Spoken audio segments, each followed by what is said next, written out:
In this section, we'll just see how to quickly reposition items within a chart. So as you can see, I've got the data here and I've just generated a default chart here. Now if you want to go and change things slightly, like for instance the title, if I just go and click on the title so it's now selected, let's say I wanted to change the text to something like this. I can change that, click outside. If I want to reposition this, I just click on it to select it.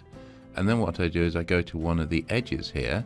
So I just go to one of the edges like that and just drag it around like so. If you want to make the whole thing bigger, of course, you just go to one of the corners and drag it. Let's say you wanted to move the legend here, you just go to one of the edges and just drag it around like so. So I don't know why I'd want to do it, but I could have that over there. And then I could move this over here. So you can move things around any which way just to improve the appearance if you want to.